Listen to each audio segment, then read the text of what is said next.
안녕하세요. 시냇가 책방입니다. 저는 시냇가 책방의 책방지기 한 걸음씩입니다. 시냇가 책방은 읽어두면 신앙에 큰 도움이 되어 피가 되고 살이 되는 크리스찬 서적을 요약 정리하고 책의 중요 구조를 자세하게 읽어드리는 곳입니다. 처음으로 함께할 책은요. 요즘 저희 동네 북클럽에서도 하고 있는 팀 켈러의 탕부 하나님입니다. 지은이는 팀 켈러이고요. 두란노 출판사에서 나왔습니다. 팀 켈러 목사님을 소개하자면요. 팀 켈러는 1950년생이십니다. 미국의 목사, 신학자 및 기독교 변증가이고요. 그는 뉴욕시 리디머 장로교회의 설립 목사입니다. 펜실베니아 알렌타운에서 태어난 켈러는 버크넬 대학, 고든 코넬 신학교, 그리고 웨스트민스터 신학교에서 목회학 박사를 받았습니다. 맨하튼을 비롯해 미국, 뉴욕 세 군데 지역에서 약 6천여 명의 성도들이 예배를 드리는 리디머 교회의 담임 목사입니다. 팀 켈러의 설교는 철저히 예수 복음 중심이며 따뜻하면서도 예리한 지성으로 이 시대를 통찰력 있게 읽어주어서 신실한 크리스천뿐만 아니라 구도자와 회의론자들에게도 큰 반향을 일으켰습니다. 삶의 모든 현장이 복음에 깊이 뿌리박히는 데 집중하는 설교는 교인들을 맨하튼에서 가장 활력 넘치는 회중으로 변모하게 했습니다. 나아가 지역을 넘어 매주 3만 명 이상이 교회 웹사이트를 통해 그의 설교를 듣고 있습니다. 또한 팀 켈러는 한 시대의 문화와 사상이 만들어지고 집약되는 도시 지역 선교에 헌신하셔서 실제로 지금까지 전 세계 100개 이상 도시에 430개의 교회의 개척을 도왔습니다. 한편 뉴스위크에서 21세기의 C.S. 루이스라는 찬사를 받을 만큼 변증가로서도 영향력 있는 행보를 보인다고 하며 존 파이퍼와 더불어 현재 가장 영향력 있는 목회자로 인정받고 있습니다. 저서로는 팀 켈러의 내가 만든 신, 팀 켈러의 묵상, 팀 켈러의 설교, 팀 켈러의 탕부 하나님, 팀 켈러의 센터처치, 팀 켈러의 기도, 팀 켈러의 일과 영성, 팀 켈러의 결혼을 말하다, 팀 켈러의 왕의 십자가, 팀 켈러의 정의란 무엇인가, 당신을 위한 로마서 1, 2, 당신을 위한 사사기 등이 있습니다. 탕부 하나님을 보면은요, 이분이 이 책을 특별히 또 쓰게 된 이유들이 있는데요. 탕부 하나님, 저희가 흔히 탕자의 비유로 많이 알고 있죠. 그런데 이분께서 말씀하시기를 이 비유를 이해하는 기초는 30년도 더 전에 들었던 에드먼드 P. 클라우니 박사의 설교다. 그 설교를 들은 뒤로 기독교를 보는 내 관점이 바뀌었다. 기독교의 은밀한 심장을 들여다본 느낌이었다. 그 뒤로 나는 자주 이 비유를 가지고 상담하고 가르쳤다. 여태까지 내가 본 바로 다른 어떤 부분보다 이 비유의 참 의미를 설명해 주었을 때 거기서 격려와 깨달음과 도움을 얻은 사람이 가장 많았다. 이런 이유에서 이 책을 쓰게 되셨다고 합니다. 저희는 잃어버린 두 아들의 비유라고 커다랗게 말씀을 하셨어요. 누가복음 15장 1절로 3절, 11절에서 32절까지의 말씀입니다. 제가 성경 읽는 것은 생략하도록 하겠습니다. 챕터 1회부터 보면요. 나는 왜 예수 앞에 나오는가? 오늘날도 두 부류가 예수님 주위를 맴돈다 라고 했습니다. 전체적으로 먼저 목차를 소개해보면요. 들어가는 말, 아들들을 위해 사랑을 탕진하는 하나님, 잃어버린 두 아들의 비유 하면서 누가복음 전체의 내용이 나오고요. 1장은 나는 왜 예수님 앞에 나오는가? 오늘날도 두 부류가 예수님 주위를 맴돈다. 2장은 우리도 잃어버린 두 아들처럼 질주한다. 나는 맏아들인가 둘째 아들인가. 3장 스스로 하나님 노릇한다면 충성했어도 죄다. 죄는 단순히 규범을 어기는 것 이상이다. 4장 두려움에 기초한 맹종, 불순종만큼 위험하다. 5장 진정한 형이 날 찾으러 이 땅에 오셨다. 형이 찾아야 하고 형이 대가를 치러야 한다. 6장 이 세상은 아버지의 집으로 돌아가는 귀향의 여정이다. 그날에 우리는 아버지 집 영원한 잔치에 참여할 것이다. 7장 아버지 잔치는 이미 시작됐다. 들어가 누리라. 예수의 복음은 지금 여기에 살부터 붙군다. 감사의 말 이렇게 되어 있습니다. 저희가 앞에 1장에 보면은요. 나는 왜 예수 앞에 나오는가? 오늘날도 두 부류가 예수님 주위를 맴돈다 라고 했는데요. 이야기의 타깃에 대해서부터 얘기를 합니다. 이 책은 그래도 썩 길지 않은 책이기 때문에요. 제가 많이 대부분의 부분들을 읽어드릴 수 있을 것 같아요. 대체로 사람들은 이 비유를 읽을 때 집을 나갔다가 다시 돌아온 둘째 아들, 즉 탕자에 집중해왔다. 하지만 그러면 이야기의 진정한 메시지를 놓친다. 두 형제가 각기 하나님으로부터 멀어지는 다른 길을 대변하기 때문이다. 천국에 들어가기를 구하는 길도 양쪽이 서로 다르다. 예수님의 가르침에 앞서 우리는 저자가 제시한 역사적 배경부터 눈여겨보아야 한다. 누가가 15장의 첫 두 구절에 밝혔듯이 두 부류의 사람들이 예수님의 말씀을 들으러 왔다. 우선 세리와 죄인들이 있다. 이 남녀들은 비유 속의 동생에 상응한다. 그런 성경의 도덕법도 준수하지 않았고 종교적 유대인들이 따르던 정결 의식의 규율도 지키지 않았다. 동생처럼 그들도 바람직한 사회와 가정의 전통 윤리를 버리고 집을 나가 허랑방탕했다. 두 번째의 부류의 청중은 비유 속의 형으로 대변되는 바리새인과 서기관들이다. 그들은 자라면서 배운 전통 윤리를 고수했다. 성경을 공부하고 그대로 순종했다. 충실히 예배하고 꾸준히 기도했다. 예로부터 교회나 기독교 교육 프로그램에서 이 본문을 가르칠 때면 아버지가 회개하는 둘째 아들을 거저 받아준다는데 거의 전적으로 초점을 맞추어졌다. 나도 이 비유를 처음 들었을 때는 예수님의 첫 청중이 눈시울을 적셨을 것으로 생각했다. 그들이 어떻게 살아왔든 하나님이 늘 사랑으로 받아주실 테니 말이다. 그러나 그렇게 받아들인다면 우리는 이 비유를 감상적으로 다루는 것이다. 이야기의 관역은 제멋대로 사는 죄인들이 아니라 매사에 성경의 규정대로 행하는 종교적 사람들이다. 예수님이 이 타이르시는 대상은 부도덕한 외부인이라기보다 도덕적인 내부인이다. 그들이 눈멀고 편협해 스스로 의로운 줄로 알고 있으며 그로 인해 자신의 영혼뿐만 아니라 주변의 사람의 삶까지도 멸망에 빠뜨리고 있음을 보여주려 하셨다. 그러니 예수님이 주로 동생들에게 그분의 무조건적 사랑을 확신시켜 주려고 이 이야기를 하셨다고 생각하면 오산이다. 본래의 청중은 이 이야기의 감동에 눈물 짓기는커녕 오히려 경악하고 괘씸해하며 경노했다.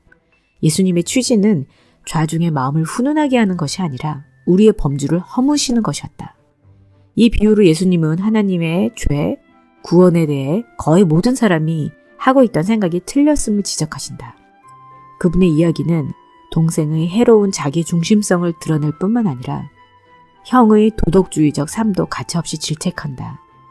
예수님은 종교적인 사람이나 종교를 등진 사람이나 둘 다 영적으로 잃어버린 존재이고 삶의 길도 양쪽 다 막다른 골목이며 하나님과 맺어지는 법에 대해서도 인류가 품어온 생각이 모두 잘못된 것이라고 말한다.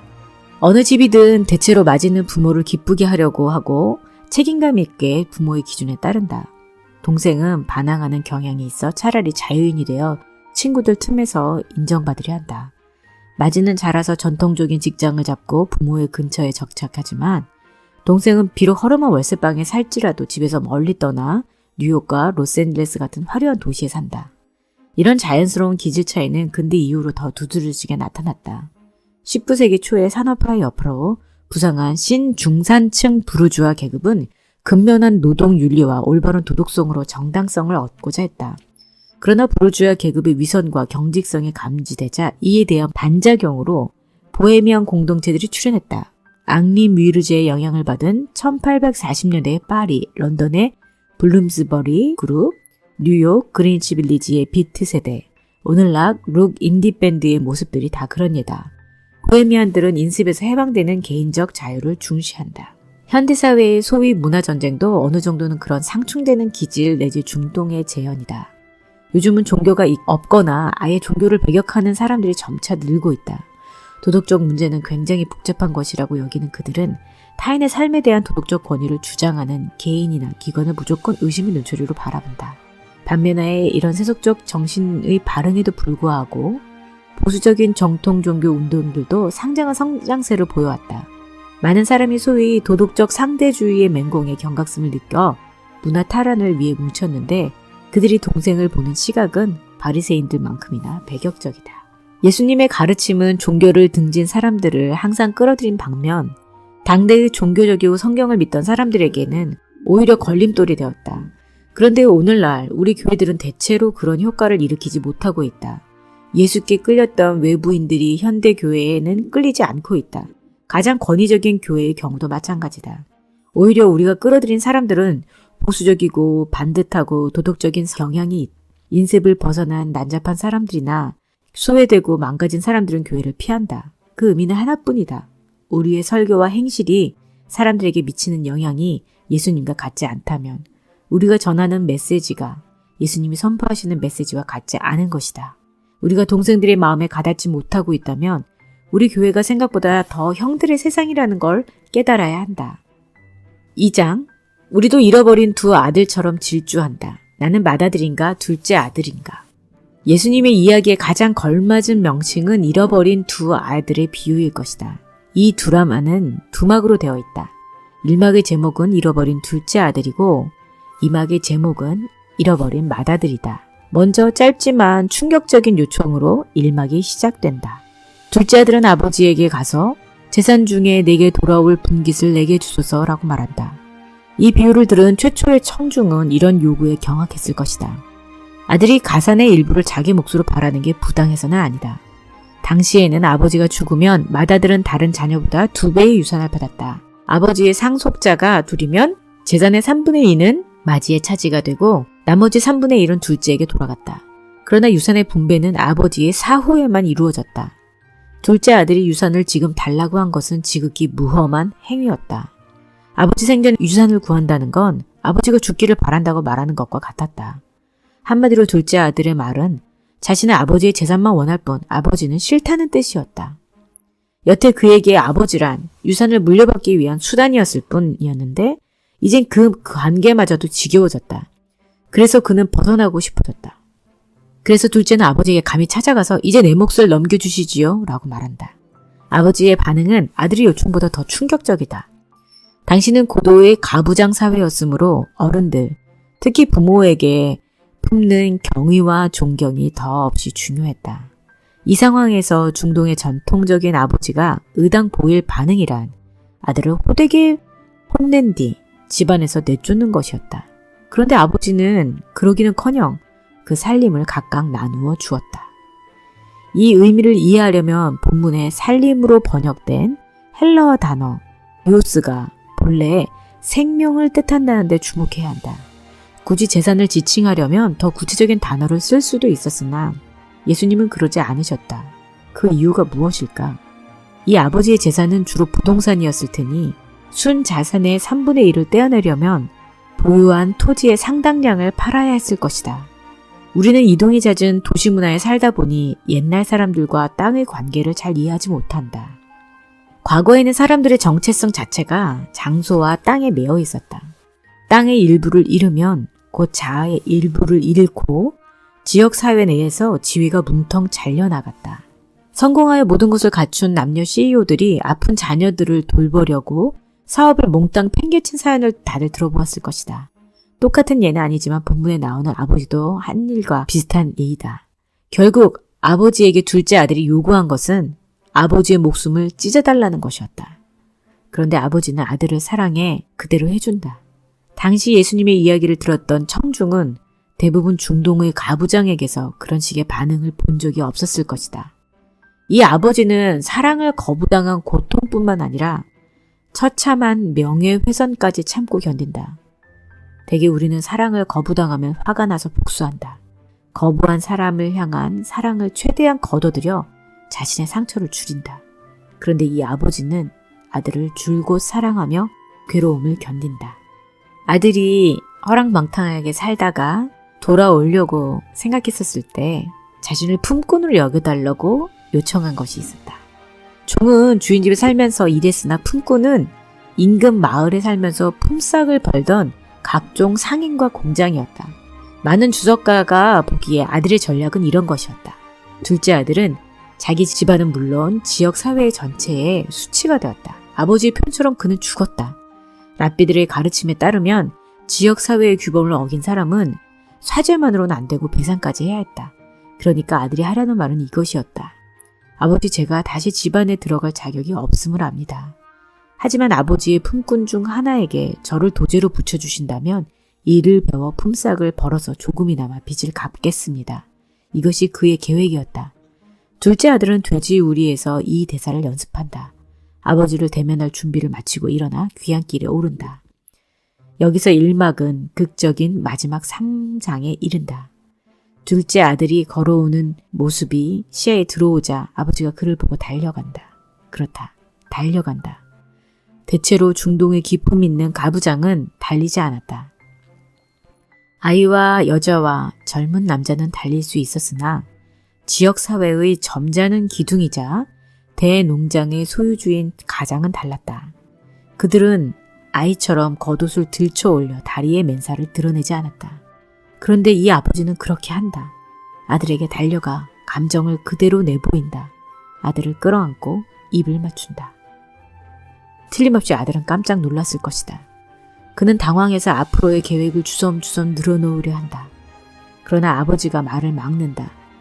그는 아들이 연습한 대사를 묵살했을 뿐만 아니라 오히려 빨리 제일 좋은 옷을 내어다가 입혀라 라고 종들에게 명한다. 그 집에서 제일 좋은 옷이라면 아버지의 옷이었을 테고 이는 아들의 신분이 회복되었다는 확실한 증표다. 아버지의 말은 이런 뜻이다. 나는 내가 빚을 다 갚을 때까지 기다리지 않을 거다. 뼈 빠지게 노역을 다 할 때까지 기다리지 않겠다. 내 힘으로 자격을 얻어서 이 집안에 다시 들어오는 게 아니다. 내가 그냥 너를 받아들이는 것이다. 내 지위와 명예의 옷으로 내 헐벗은 몸과 가난과 누더기를 덮으련다. 아버지는 종들에게 명예 축하연을 열어 살진 송아지를 내놓게 한다. 그 사회에서 평소 끼니에는 고기가 없었다. 육류는 값비싼 진미라서 대개 특별한 행사나 잔치 때에만 맛볼 수 있었다. 고기 중에도 살진 송아지보다 더 비싼 건 없었다. 이 정도의 잔치는 가장 기쁜 일이 있을 때만 벌어졌을 테고 필시 온 마을이 초대되었을 것이다. 동생은 아버지 집의 양식이 풍족한 줄은 알았으나 이제 은혜도 풍족함을 깨달았다. 아버지의 사랑으로 용서하고 덮지 못할 악은 없고 아버지의 은혜에 맘먹을 만한 죄는 없다. 요컨대 1막에는 무모할 정도로 헤프게 베푸시는 아버지의 은혜가 예시된다.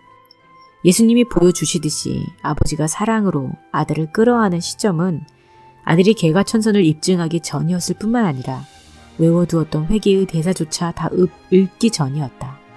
하나님의 은총은 그 어떤 공로로나 뼈저린 참여로도 얻어낼 수 없다. 하늘 아버지의 사랑과 수용은 값없이 베푸시는 선물이다. 형은 종들에게서 동생이 돌아왔는데 아버지가 신분을 회복해 주었다는 말을 듣고 격노한다. 이제 그가 아버지를 욕되게 할 차례다. 그는 아버지가 베푼 어쩌면 가장 큰 잔치이자 공적인 행사에 들어가지 않는다.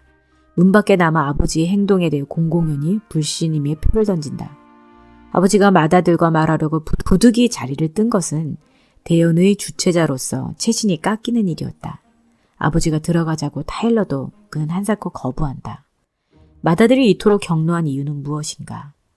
그는 특히 이 모든 일에 뒤따를 손해 때문에 속이 뒤집혔다. 그래서 이렇게 말한다. 나한테는 염소라도 주어 즐기게 하신 일이 없더니 어떻게 감히 그에게는 송아지를 주십니까? 물론 살진 송아지는 상징에 불과하다. 아버지가 취한 행동에는 송아지보다 훨씬 큰 대가가 수반된다. 동생을 도로 집안에 들임으로써 아버지는 그를 다시 상속자로 삼아 가산의 3분의 1에 대한 권리를 주었다. 형의 계산으로는 이는 천부당 만부당한 일이다. 나는 죽도록 일해서 내 몫을 벌었지만 그는 한 일이 없으니 번 것도 없습니다. 오히려 쫓겨나 마땅할 뿐입니다. 그런데도 아버지는 그에게 돈을 퍼주시니 도대체 정의는 어디로 간 겁니까? 그래서 형은 자신의 이익을 내세우며 이렇게 말한다. 나는 아버지의 명을 어긴 적이 없습니다. 그러니 권리가 있습니다. 이번 일에 나도 의견을 말할 자격이 있습니다. 아버지 혼자 일방적으로 이런 결정을 내리실 권리는 없습니다. 이렇듯 형은 홧김에 아버지를 무례하게 대하기까지 한다. 그 문화에서 아랫사람이 윗사람을 부를 때는 극진히 예를 갖추어야 했고 특히 남들 앞에서는 더했다. 그런데 형은 그러지 않는다. 존경하는 아버지여 라고 하지 않고 그냥 보소서라고 말한다. 이것은 이거 보세요 라는 말과 같은 말이다. 어른을 공경하며 복종하는 게 절대적으로 중요했던 문화에서 이는 발칙한 행동이었다. 요즘으로 말하자면 아들이 자신의 책에 아버지의 치부를 다 폭로해 평생의 이력과 명예를 짓밟는 것과 같다. 마침내 우리는 대단원에 이른다. 맏아들이 공공연한 반항에 아버지는 어떻게 반응할 것인가? 어찌할 것인가? 그 시대의 남자라면 바로 그 자리에서 부자의 연을 끊을 수도 있었다. 그러나 아버지의 반응은 이번에도 놀랍도록 자애롭다. 아들아 라고 그는 말문을 연다. 내가 사람들 앞에서 나를 욕되게 했다만 나는 너도 잔치에 동참했으면 좋겠다. 나는 내 동생을 버리지 않을 것이고 널 버릴 마음도 없다. 내 말대로 자존심을 버리고 잔치에 들어오너라. 선택은 내 몫이다. 들어오겠느냐 말겠느냐. 예상을 뛰어넘는 인자한 호소가 심금을 울린다. 듣는 사람들은 이야기에 잔뜩 빠져있다. 이 집안은 결국 연합과 사랑으로 다시 뭉칠 것인가? 두 형제가 화해할 것인가? 이 너그러운 제의에 형의 마음이 누그러져 아버지와도 화해할 것인가? 그런데 우리 머릿속에 이 모든 생각이 스쳐갈 때 이야기가 끝나버린다. 예수님은 왜 이야기를 마무리 지어 결과를 들려주지 않으시는가? 그것은 이 이야기의 진정한 청중이 형들, 곧 바리새인들이기 때문이다. 그분은 자신을 대적하는 이들에게 메시지에 반응할 것을 촉구하신다. 그 메시지란 무엇인가? 이 질문에 답이 나오려면 그분이 지금 밝히시는 핵심 요지가 무엇인지 다음 장에서 충분히 살펴봐야 한다. 한마디로 예수님은 하나님과의 관계에 대해 우리가 안다고 생각하는 모든 것을 재정의하신다. 죄, 잃어버린 바 된 상태, 구원의 바른 의미를 알려주신다. 3장, 스스로 하나님 노릇했다면 충성했어도 죄다. 죄는 단순히 규범을 어기는 것 이상이다. 행복을 찾는 막다른 두 길. 비유에 나오는 형제를 통해 예수님은 사람들이 행복과 만족을 찾으려 하는 두 가지 기본적인 길을 보여주신다. 하나는 도덕적 순응의 길이고 또 하나는 자아와 발견의 길이다. 둘 다 인생관의 색깔을 입히는 렌즈이자 세계관을 형성하는 틀이다. 둘 다 자신의 의미와 가치를 찾는 길이고 세상의 악을 해결하는 길이며 옳고 그름을 구별하는 길이다. 비유 속의 형은 도덕적 순응의 길을 대변한다.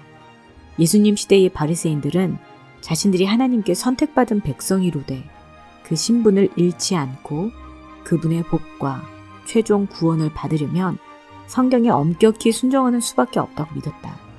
이 틀이 무수히 다양한 형태로 표출되기는 하지만 그들은 하나같이 하나님의 뜻과 공동체의 규범을 개인의 만족보다 앞세워야 한다고 믿는다. 이 관점에 따르면 우리가 행복을 얻고 세상을 바로잡는 길은 올바른 도덕성을 갖추는 것뿐이다. 물론 간혹 넘어질 수도 있으나 그럴 때 우리가 심판받는 기준은 얼마나 비통하고 간절하게 뉘우치냐는 것이다. 이 관점대로라면 우리는 실패한 와중에도 늘 기준에 부합해야 한다.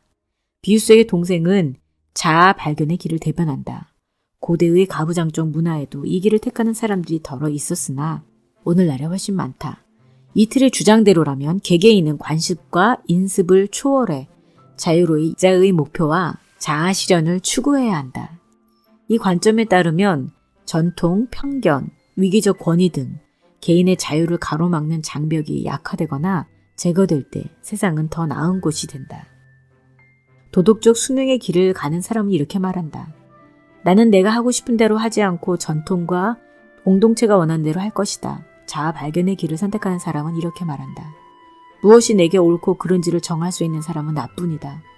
나는 내가 살고 싶은 대로 살면서 거기서 나의 참 자아와 행복을 발견할 것이다. 서구 사회는 뿌리 깊게 이 두 접근으로 양분되어 있어 누구도 그 외의 삶의 길이 있다고 생각할 수 없을 정도이다. 당신이 그중 한쪽을 비판하거나 거리를 두면 모두들 당신이 다른 쪽을 택했다고 단정한다. 양쪽의 접근 모두 온 세상을 두 가지 기본 집단으로 갈라놓는 경향이 있기 때문이다. 방법은 다르나 마음은 같았다. 일망의 예수님이 둘째 아들을 통해 묘사하신 죄는 누구나 수긍할 만한 것이다. 이 젊은이는 집안을 욕되게 하며 허랑방탕하게 살아간다. 완전히 통제력을 잃고 하나님을 대변하는 비유 속에 아버지와 멀어진다.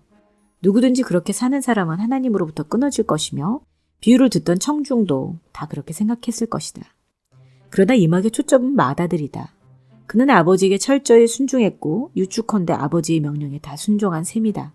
그는 대단한 극기로 자신을 완전히 통제한다. 두 아들을 보통 기준에서 보면 하나는 못됐고 하나는 착하지만 아버지와 멀어져 있기는 둘 다 똑같다. 아버지가 밖으로 나가 둘 다 사랑의 잔치로 불러들여야 한다. 그래서 비유 속에 잃어버린 아들은 하나가 아니라 둘이다. 그런데 이막의 결론은 상상을 초월한다. 탁월한 이야기꾼인 예수님은 일부러 맏아들을 멀어진 상태로 놓아둔다. 못된 아들은 아버지의 잔치에 들어가는데 착한 아들은 그렇지 않다. 창녀들과 놀아난 사람은 구원받는데 도덕적으로 올바른 사람은 여전히 잃어버려진 상태다. 이야기 끝부분에서 바리새인들이 기겁하는 소리가 들리는 듯하다. 여태까지 그들이 배웠던 모든 내용이 완전히 뒤집히는 순간이었다. 예수님은 단순히 거기서 끝내지 않으신다. 충격은 더 한층 깊어진다. 형은 왜 들어가지 않는가? 자신이 직접 이유를 밝힌다. 내가 아버지 명을 어김이 없거늘. 형이 아버지의 사랑을 잃고 있음은 착함에도 불구하고가 아니라 착하기 때문이다. 그와 아버지를 갈라놓은 것은 그의 죄가 아니라 자신의 도덕적 이력에 대한 교만이다.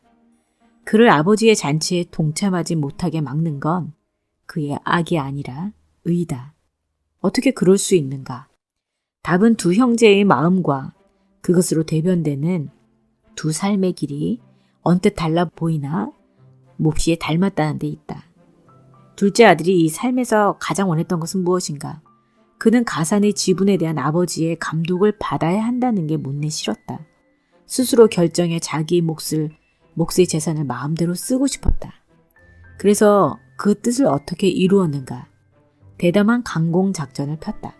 지역사회의 규범에 보란듯이 저항해 완전한 독립을 선언했다. 그런데 이막의 결론은 상상을 초월한다. 맏아들이 가장 원했던 것은 무엇인가? 잘 생각해보면 알겠지만 그가 원했던 것도 동생과 똑같다. 그도 동생 못지않게 아버지에게 반감을 품었다. 그도 아버지보다 아버지의 재물을 원했다. 다만 동생은 멀리 떠난 반면 형은 옆에 남아 명을 어김이 없었을 뿐이었다. 자기 뜻을 관철하는 방식만 달랐다. 그는 무언으로 요구했다. 나는 아버지께 불순종한 적이 없습니다. 그러니 아버지도 내 인생의 모든 일을 내가 원하는 대로 해주셔야 합니다. 두 형제의 마음은 똑같았다. 둘 다 아버지의 권위를 못마땅해 하며 거기서 벗어나려 했다. 둘 다 아버지를 좌지우지할 수 있는 위치에 서려 했다. 다시 말해 두 아들 모두 반항했다. 방법상 하나는 아주 못되게 굴었고 또 하나는 지극히 착했을 뿐이다. 둘 다 아버지의 마음을 멀리 떠난 잃어버린 아들이었다. 예수님이 무엇을 가르치고 계신지 이제 알겠는가?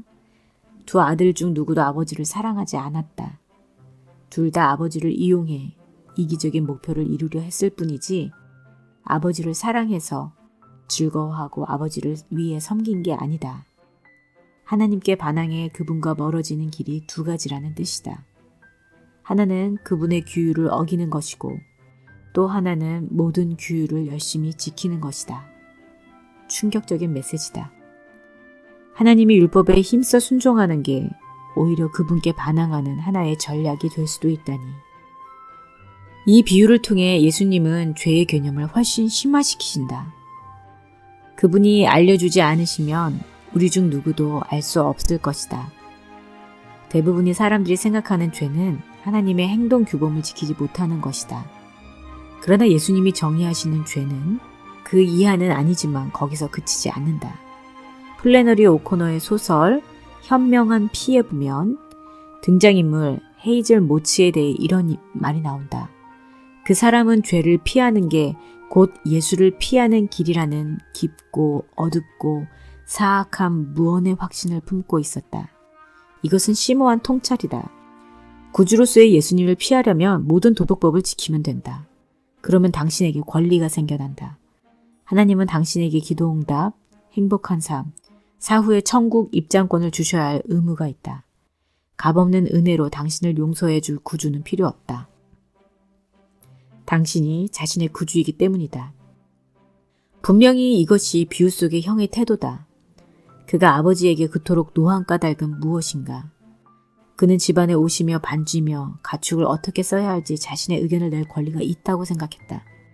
마찬가지로 종교적인 사람들도 대개 아주 도덕적으로 살지만 하나님을 수단으로 이용하고 그분을 통제하고 자기네 생각대로 그분께 의무를 지우는 것이다. 따라서 모든 엄격한 윤리와 경건에도 불구하고 실제로 그들은 그분의 권위에 반항한다. 당신도 하나님께 순종해 착한 사람이 되려고 열심히 노력했다는 이유로 그분이 당신에게 복과 도움을 베푸셔야 할 의무가 있다고 믿는다면 예수님은 당신을 돕는 자 내지 가마를 주는 모범은 될지언정 당신의 구주는 아니시다. 당신 스스로 구주 역할을 맡고 있다. 행동의 틀은 두 형제가 극명한 대조를 이루지만 이면의 동기와 목표는 같다. 방식만 다를 뿐 둘 다 자기 마음속에 집착하고 있는 목표물을 얻기 위해 아버지를 이용하고 있다. 그들은 자신에게 행복과 만족을 가져다 줄게 아버지의 사랑이 아니라 재물이라 믿는다. 이야기의 말미에 마다들에게 아버지를 참으로 기쁘게 할 수 있는 기회가 주어진다.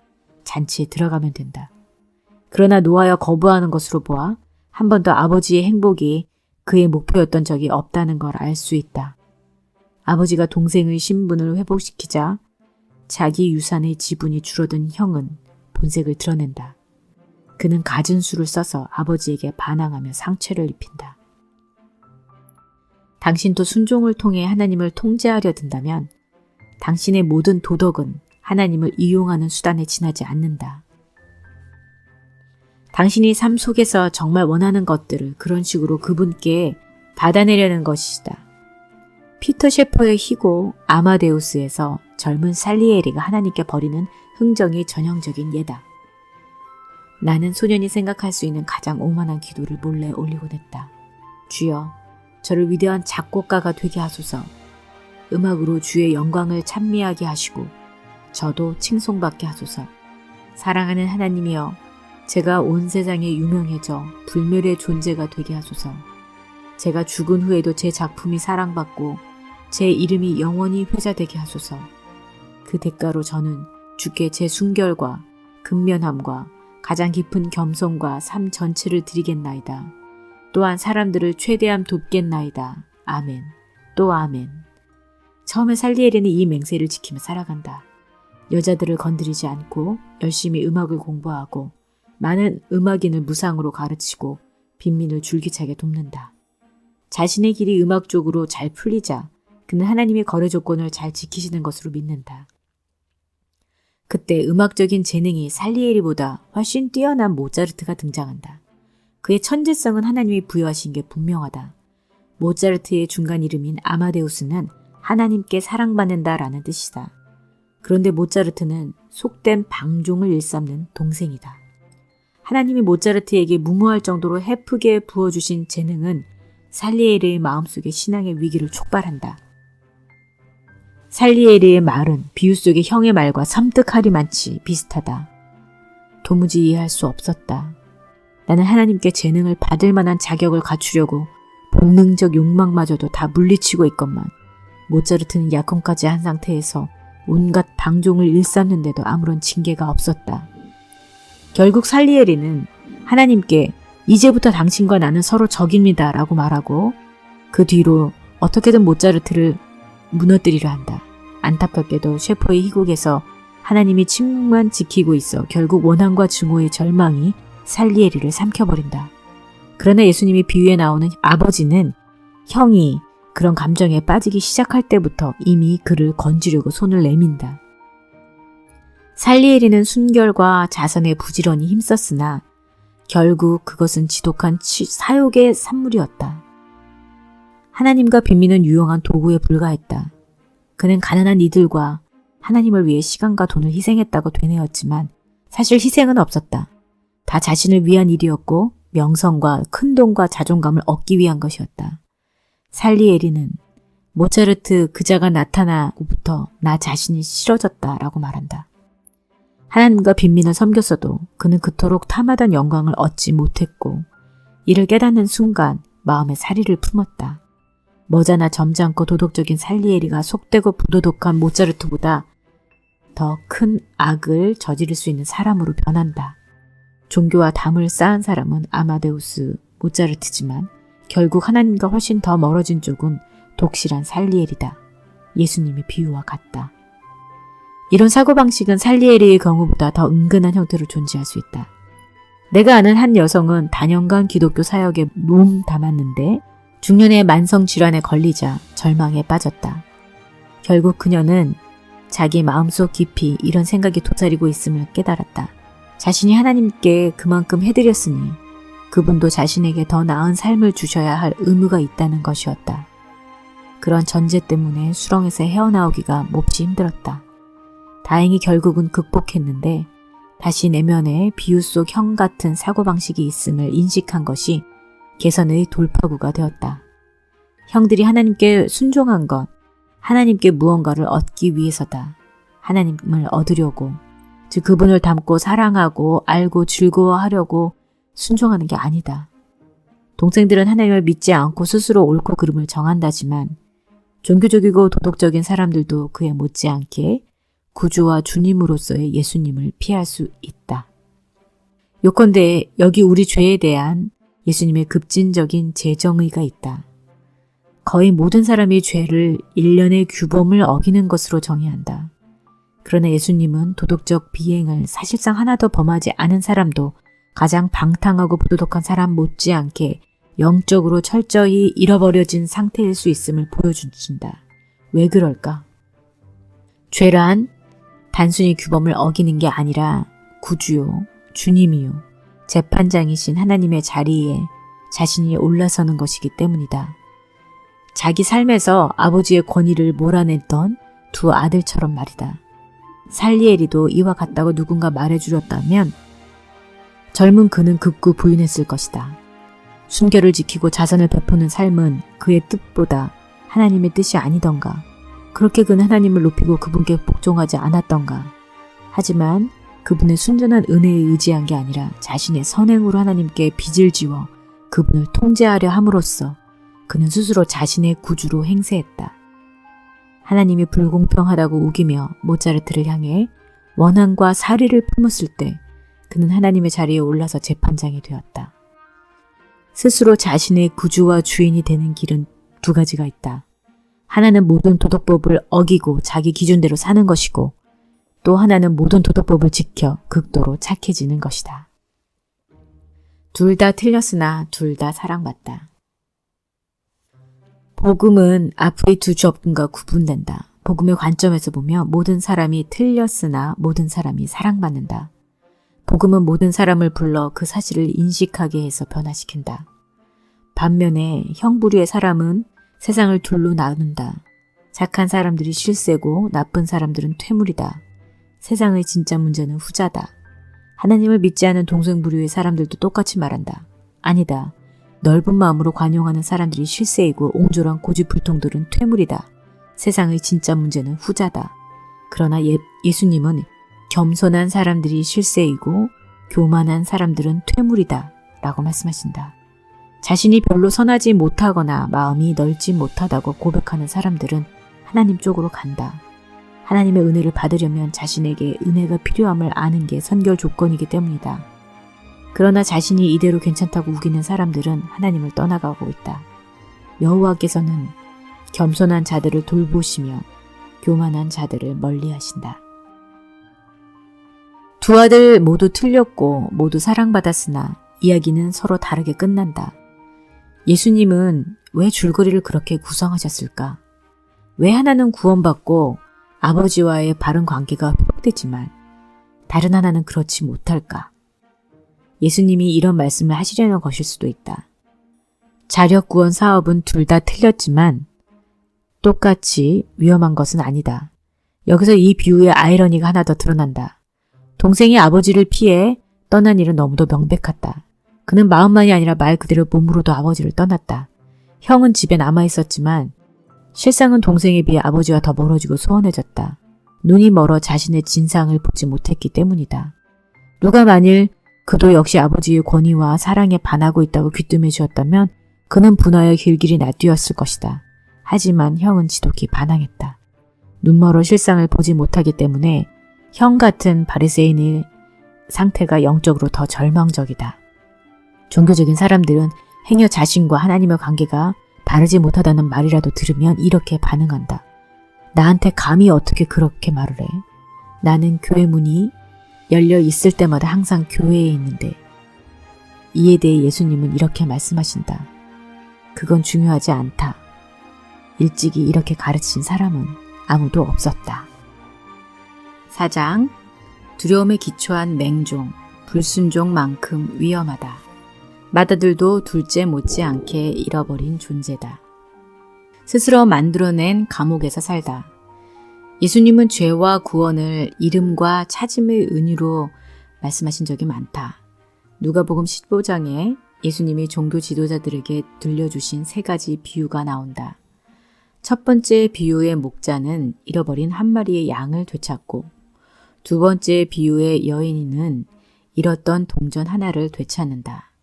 여태 보았듯 세 번째 비유의 두 아들은 방식만 다를 뿐 둘 다 잃어버린 존재다. 다른 곳에서도 예수님은 자신의 사역을 구조작전으로 요약하신다. 즉 그분이 오신 것은 잃어버린 자를 찾아 구원하려 함이었다. 영적으로 잃어버려진 상태란 무슨 뜻인가? 이 비유에서 동생의 잃어버려진 상태는 그의 종착지가 된 돼지우리에서 확연히 드러난다. 그는 무절제하고 어리석은 방종 행위 때문에 친구와 돈과 자원이 다 바닥났다. 삶이 완전히 무너졌다. 마침내 동생은 자신이 길을 잃었음을 깨닫고 돌아가 삶을 재건하려 한다. 그러나 이 비유에서 예수님은 우리가 또 다른 종류의 잃어버려진 상태를 깨우치기 원하신다. 더 미묘하지만 똑같이 참담한 상태다.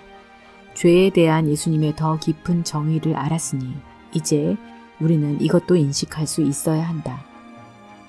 반드시 인식해야만 한다. 이를 일컬어 형의 잃어버려진 상태라 할 수 있다. 이 또한 동생의 경우 못지않게 세상을 불행과 불화에 빠뜨린다.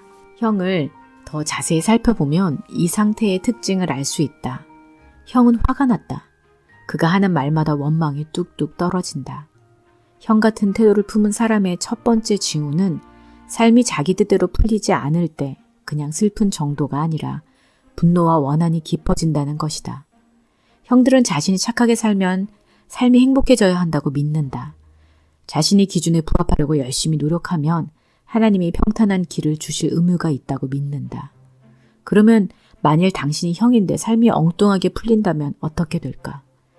자신의 도덕 기준대로 잘 살아왔다고 생각할 경우에는 하나님께 격분할 것이다. 좋은 사람이 되려고 그토록 열심히 노력한 당신에게 그런 일은 부당하다고 느껴질 것이다. 반대로 뻔히 본인의 기준에 미치지 못한 상태에서 삶이 잘못된 경우라면 어떨까? 그는 자신에게 몹시 화가 나서 자기 혐오와 내적 고통에 빠질 것이다. 역경이 닥쳐왔는데 당신의 삶이 충분히 선했는지 자신이 없다면 당신은 하나님을 미워하다가 자신을 미워하는 양극단 사이를 비참하게 왔다 갔다 할 것이다. 형들이 고난에 대처할 줄 모르는 것은 그들이 준수하는 도덕이 결과 지향적이기 때문이다. 그들이 착하게 사는 이유는 선한 행실 자체가 즐거워서가 아니라 그렇게 계산적인 방법으로 환경을 통제하기 위해서다. 비유 속 형 부류의 사람들은 자신의 선행의 보상이 따르기를 바라며 보상이 없으면 혼란과 분노에 휩싸인다. 당신도 선행과 반듯한 삶을 공로로 내세워 하나님께 행복한 삶을 얻어내려 한다면 분노에 삼켜지고 말 것이다. 삶이란 결코 우리의 바람대로 풀리지 않기 때문이다. 당신은 늘 마땅히 받아야 할 몫보다 덜 받았다고 느낄 것이다. 늘 남들의 삶이 더 잘 풀리는 모습을 보면 이렇게 따질 것이다. 저 사람은 잘 되는데 왜 나는 이 모양인가? 이렇게 열심히 했는데 말이다. 이런 원망은 당신 탓이다. 그 원인은 다른 사람의 형통한 삶이 아니라 당신이 자신의 행위로 삶을 통제하려 했기 때문이다. 거기서 분노의 도도한 압류가 형성된다. 그것 때문에 살리에리처럼 살인자까지는 되지 않았을지 몰라도 당신은 늘 이래저래 허방을 디딜 것이다. 또한 이 형은 보다시피 우월감에 찌들어 있다. 그는 자신의 도덕적 이력이 창녀들과 노론한 자보다 얼마나 더 나은지 지적한다. 동생을 더는 동생으로 인정하지 않는 경멸에 찬 말투다. 형들은 자아상의 근거를 부지런한 노력, 도덕성, 소속된 엘리트 집단, 아주 똑똑한 지식 등에 둔다. 그러니 동일한 요건을 갖추지 못한 사람들을 향해 우월감이 들 수밖에 없다. 사실 경쟁적 비교야말로 형들이 자신의 비중을 확인하는 주된 방식이다.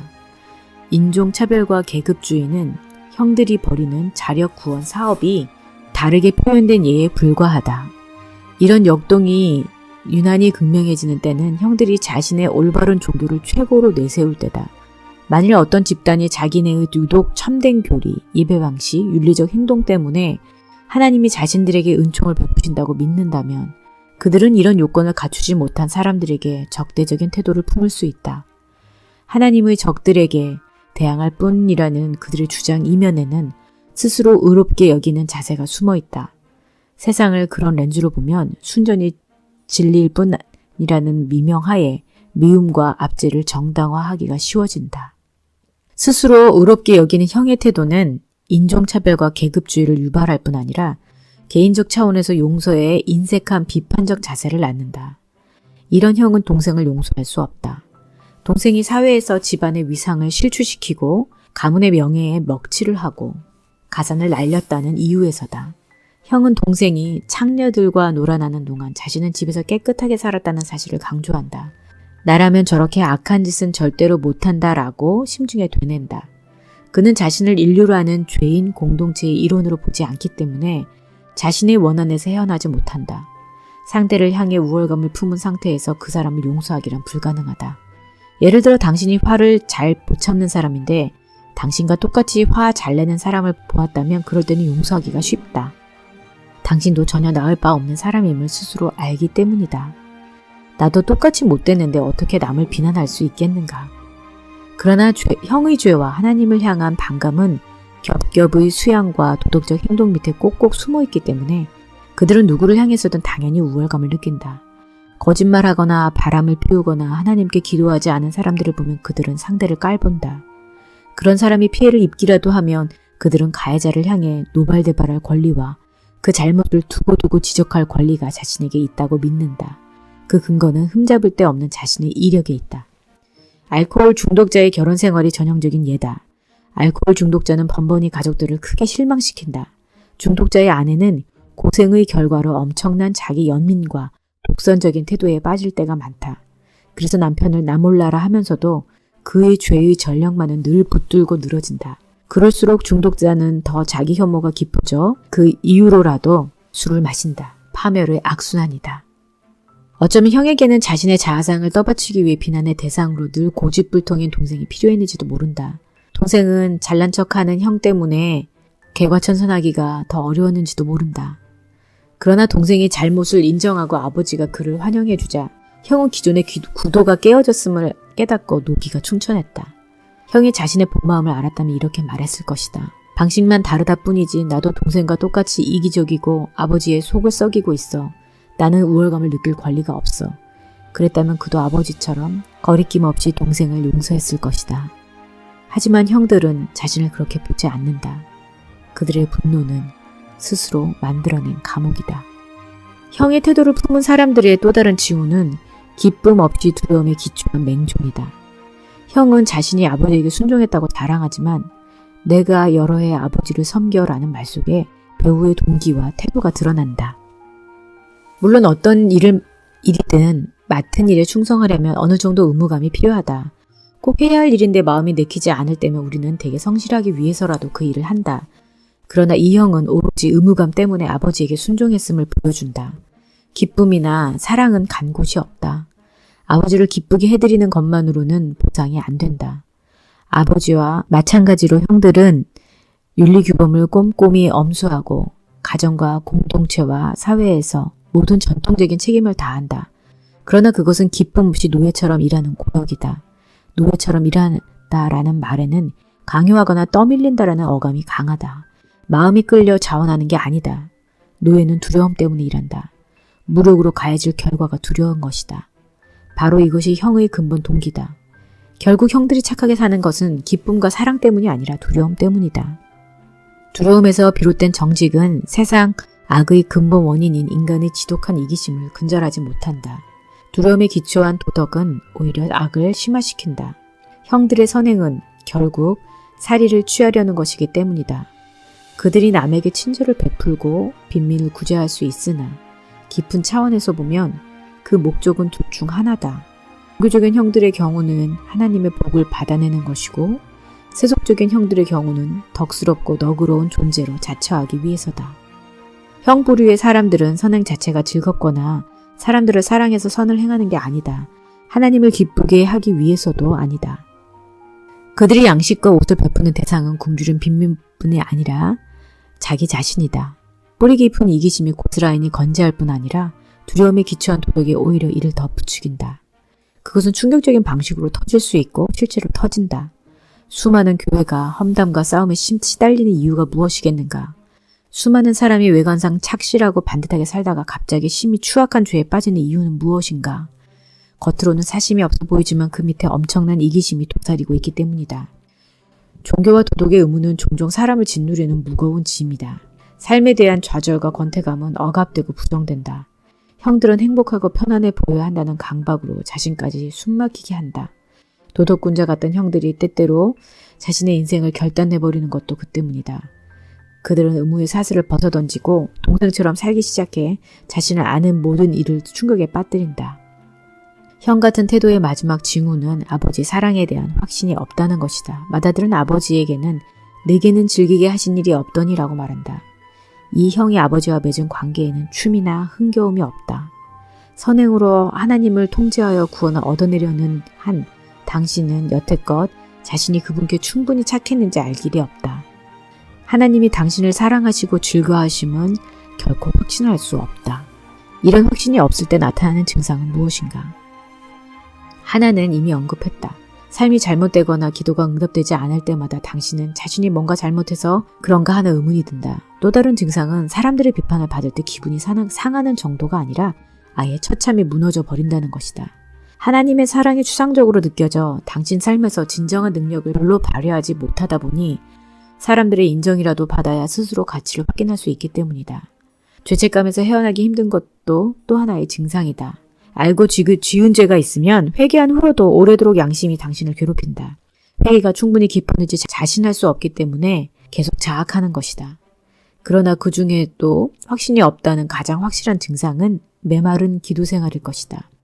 형들은 기도에 열심히를 낼 수는 있으나 그들은 하나님과 나누는 대화에는 경이로움이나 경외심이나 친밀함이나 즐거움이 없다. 세 부류의 사람을 생각해보라. 당신이 썩 좋아하지 않는 거래처 직원이 있고 이것저것 함께 즐기는 친구가 있고 서로 사랑에 빠진 당신의 애인이 있다. 거래처 직원과의 대화는 다분히 목표지향적일 것이다. 사적인 대화에는 관심이 없을 것이다. 친구에게는 당신의 몇 가지 문제에 대해 마음을 열 수 있다. 그러나 애인에게는 상대의 아름다움을 말해주고 싶어 견딜 수 없을 것이다. 이 세 종류의 말은 각각 간구, 자백, 경배라는 기도 형태에 견줄 수 있다. 사랑의 관계가 깊수록 인정과 칭찬이 오가는 인격적인 대화의 비중이 커진다. 형들은 기도 시간을 꾸준히 지키는데 훈련되어 있을지 모르지만 그들의 기도는 필요한 것을 늘어놓는 간구가 거의 전부다. 기쁨에 겨워 저절로 터져나오는 찬양은 없다. 사실 많은 형부류의 사람들이 그토록 종교적이지라지만 사적인 기도 생활은 거의 전무하다. 삶에 문제가 터지면 혹 기도에 악착같이 매달릴지 모르나 그나마 상황이 호전되면 끝이다. 이로 보건대 그들이 기도하는 주된 목표는 자신들을 사랑하시는 하나님과 친밀한 관계 속으로 더 깊이 들어가기 위해서가 아니라 환경을 통제하기 위해서다. 어디서 답을 찾을 것인가? 예수님은 잃어버린 형의 상태도 그의 동생의 상태 못지않게 잘못되고 해로운 것임을 드러내신다. 그 사실을 아는 게 왜 그렇게 중요한가? 우선 세상의 형들은 반드시 이 거울로 자신을 봐야 한다. 예수님은 주로 바리새인을 겨냥해 이 비유를 말씀하셨다. 그들의 실상을 보여주고 변화를 촉구하기 위해서였다. 앞서 말했듯이 동생은 자신이 아버지와 멀어져 있음을 알았으나 형은 몰랐다. 그래서 형이 잃어버린 상태는 매우 위험하다. 형들은 하나님께서 자신의 상태를 치유해달라고 구할 일이 없다. 자신의 상태에서 아무런 문제도 보지 못하기 때문인데 이는 치명적인 결과를 낳을 수 있다. 자신에게 병이 있음을 아는 사람은 의사에게 갈 수 있으나 병이 있음을 모르면 의사에게 가지 않고 있다가 위험한 상태에 이른다. 세상의 동생들도 반드시 이 사실을 알아야 한다. 비유 속의 형의 태도를 보면 애초에 동생이 집을 나가고자 한 이유를 하나 알 수 있다. 신앙의 종류를 막론하고 오늘날 많은 사람이 신앙을 버리는 이유는 주요 종교마다 형들이 득실거리는 게 뻔히 보이기 때문이다. 교회에 얼씬도 하지 않은 사람들은 종교야말로 세상의 불행과 갈등의 가장 큰 원인 중 하나라는 결론에 도달했다. 그런데 예수님이 뭐라고 말씀하시는지 아는가? 이 비유로 그들의 생각이 맞다고 하신다. 형 부류의 사람들의 분노와 우울감은 모두 정서불안과 두려움과 내적 공허감에서 비롯되는 것이다. 이것은 죄책감과 두려움에 찌든 영적 맹인을 대거 양산할 수 있다. 이는 사회적 불의, 전쟁, 폭력 등이 큰 원인이다. 종교에 등을 돌린 사람들은 대개 기독교도 하등 다를 바 없다고 믿는다. 그들은 형들이 넘쳐나는 교회에 가보았다. 그래서 기독교도 또 하나의 종교일 뿐이다라고 말한다. 그러나 예수님은 아니라고, 그 말이 틀렸다고 말씀하신다. 기독교의 복음이 우리를 불러 동생의 방탕한 삶에서 벗어나게 함은 누구나 아는 바이다. 그러나 기독교의 복음이 형의 도덕주의도 단죄한다는 사실을 아는 사람은 별로 없다. 내가 본 가장 흔한 예는 미국 내에서 더 보수적인 지역 출신의 젊은이들이 뉴욕의 대학으로 진학해온 경우였다. 여기서 그들은 어려서부터 귀가 따갑게 들었던 요주의 인물들을 만났다. 섹스, 정치, 문화에 대해 관점이 진보적인 사람들이었다. 학생들이 여태까지 배우고 믿었던 바와 달리 그 사람들은 친절하고 합리적이고 솔직했다. 학생들의 관점이 변하기 시작하자 고향의 많은 사람들과 특히 교인들은 적대적이고 편협한 반응을 보였다. 오래지 않은 학생들은 신앙까지 통틀어서 이들의 관점을 버렸다. 형들이 그들을 동생으로 바꿔놓았던 것이다. 알고 보니 그런 동생들이 기꺼이 우리 교회에 나온 이유는 복음과 종교적 도덕주의를 명백히 구분하는 우리를 보았기 때문이고 이로써 자신들에게 기독교를 새로운 관점에서 탐색할 기회가 주어졌기 때문이다. 동생들로서는 형의 태도와 기독교가 서로 똑같다고 생각하는 게 당연하다. 그러나 예수님은 그렇지 않다고 말씀하신다. 이 비유에서 그분은 세상의 주요 문제 중 하나인 종교를 해체시키면서 복음, 즉 진정한 기독교는 종교와는 전혀 다르다. 그 가능성에 부디 너의 마음을 열겠느냐라고 말씀하신다. 많은 사람들이 거기서 희망을 얻는다. 도덕주의와 종교의 병폐에 빠지지 않고도 하나님을 알 길이 있다는 희망 말이다. 형을 잃어버린 바 상태를 알아야 할 세 번째 부류의 사람들이 있다. 물론 복음을 믿는 진정한 그리스도인은 이 비유 속 형과는 크게 다르다. 그러나 진정한 그리스도인이면서 형의 모습에 가까운 사람도 많다. 당신이 동생 부류의 사람이었다가 그리스도인이 되었다면 중독이나 기타 동생의 죄에 일부나마 다시 빠질 위험성이 상존한다. 그러나 당신이 형이었다가 그리스도인이 되었다면 그보다 더 쉽게 형의 태도와 형의 무감각한 영적 상태로 회귀할 수 있다. 복음을 온전히 이해하지 못했다면 다시 교만, 정죄, 염려, 정서, 불안, 기쁨 없음, 분노 등에 쉽게 지배당하게 될 것이다. 형부류의 사람들은 삶의 상황에 대해 속에서 분노가 들끓고 쓰라린 원한이 오래가고 인종이나 종교나 생활 방식이 다른 이들을 얕보고 기쁨 없이 고역에 시달리듯 살아가며 기도 생활에 친밀함과 기쁨이 별로 없다.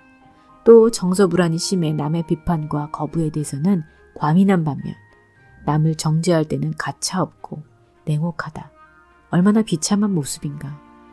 그렇다고 반항하는 동생의 길이 더 낫다는 건 물론 아니다. 개인적 성취와 자아의 발견의 철학을 따르는 사람들도 비유에 나오는 이 동생만큼 인생을 망치지는 않는다. 자신의 도덕적인 노력 때문에 하나님이 구원해 주실 거라고 생각하는 종교적인 사람들도 대부분 이 형만큼 매정하고 분노에 차 있지는 않다. 그렇다면 예수님이 과장하신 것일까? 그렇지 않다. 그분의 설명인즉 사람들이 그렇게까지 극단적으로 치닫지는 않지만 이 두 가지 인생관 모두에 자체적으로 파멸의 씨앗이 들어있다는 것이다. 그래서 각 입장의 추종자들은 그분이 정확히 묘사하신 영적 종착지로 끌려간다. 고심하며 듣는 이들에게 예수님의 비유는 적지 않은 위기를 유발한다. 그분은 세상에 존재하는 두 가지 영적인 길을 생생히 그려내신다. 양쪽 다 행복을 발견하고 하나님과의 관계를 맺고 인간의 문제를 해결하는 기본 방식이다. 그러냐 그분은 양쪽 다 심각한 오류이며 막다른 골목임을 폭로하신다. 분명히 그분은 우리가 완전히 다르게 접근하기를 원하신다. 하지만 그게 무엇일까? 그것을 어디서 찾을 것인가? 그 답을 찾으려면 예수님이 이 비유에 일부러 빼놓으신 인물이 있음을 알아야 한다. 그분이 그렇게 하신 목적은 우리가 그 인물을 찾고 만나서 결국 집으로 돌아오게 하시기 위함이다. 오늘은 여기까지 할게요. 감사합니다. 다음 시간에 봬요.